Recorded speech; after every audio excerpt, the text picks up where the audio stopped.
Okay, let's add some eyelids details. Let's see. It's part 11, exciting. Okay, what are we doing? Yes, I'm thinking, where am I adding the detail for the eyelids? Where are they gonna meet, the top and the bottom? Yeah, it is difficult. Damien standard brush to get some detail there. Is it gonna work? Maybe if we smooth it a little bit, yeah.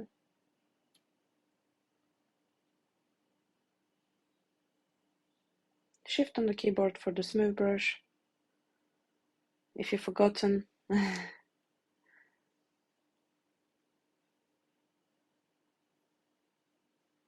Damien standard again. Smooth again.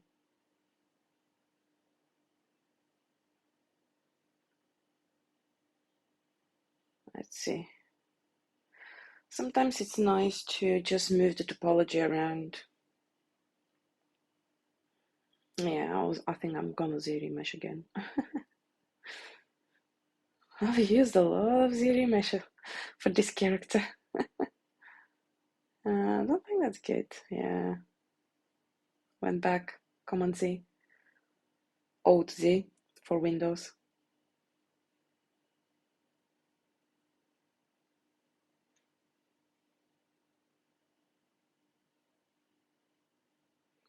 Move the adaptive size a little bit.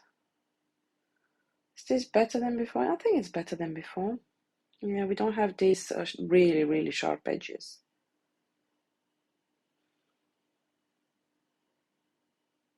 Sometimes it's jumping, it's so annoying, I know. Because if I release the button, the control button, or regardless of what you're doing, sometimes it's jumping. If I release the control button or option button too quick. That's how we move in the 3D space now.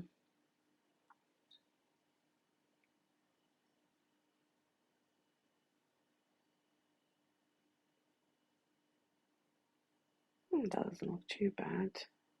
But still, you see it there, the eyelids area, I need it to be outside the eye itself. I need to create these eyelids, literally the eyelids. And you can see here now with the Z remeshed, I don't have a nice loop there. That's one of the problems why we can't use this instead of retopologizing. You'll see later on when after retopologizing, we do the eye sockets. You need to have a nice loop there. Few of them, actually. But yeah, as a base one, just one nice, and then you can do more afterwards when we do it in Maya. We're going to be doing the retopologizing in Maya with the Quadro tool. Okay, let's try to add a little bit more detail then, see what happens. You see what happens when you don't have a nice continuous geometry? Because we build on the geometry, isn't it?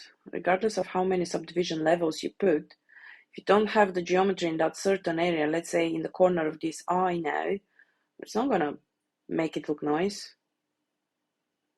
Oops, Command Z. Yeah, sometimes happens. Just move a little bit. Clay brush, one of my favorite brushes. Oops, Command Z.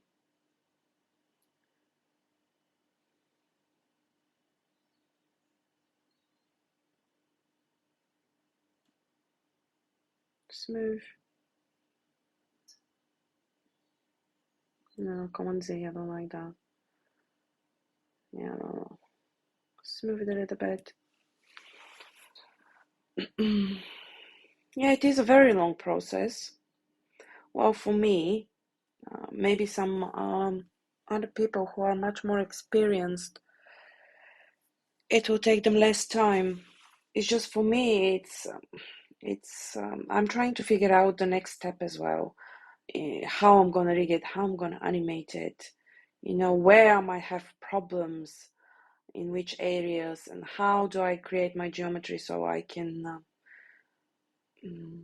because at the moment his eyes look really like popping out, I need to make proper eye sockets. And like I said before, I've always struggled with eyes and mouth, and I think that's not just for me, for a lot of people it's quite challenging, especially if the character is not if it is sometimes, if it is cartoon character, it's easier to do. Sometimes it's actually more difficult than human-like characters, I would say, because human-like characters, once we have one base mesh, let's say, where you can get from anything as well, or you can build it yourself, regardless. Oh, I'm trying the eyebrows again. Let's see how that turned out at the end there. What I'm saying is, what was I saying? Never mind, I forgot my thought. Okay, it will come back to me. So the eyebrows area. Okay. Yeah, at the moment I'm just trying out how we can create that effect there for the eyebrows, which was easy with the standard brush. Oh yeah, I created that area with a standard brush, just the intensity, the scale you put down. Then I masked the area, and now I'm going to extract it. That's a new thing that we're going to do now. It's not all the boring ZBrush thing all the time, is it? Okay, so we're going to extract this. So that's a new tool we're using. Going down to masking, inverse the masking. So move, unlock your pivot, move it a little bit. Are we going to do the extract here or no? I've forgotten. I'm just shaping them, I think, for the moment. And then I'm going to extract them at some point. Let's see what it's going to be in this video. Yeah, so masking, inverse, lift it up a little bit so we get that nice deep effect.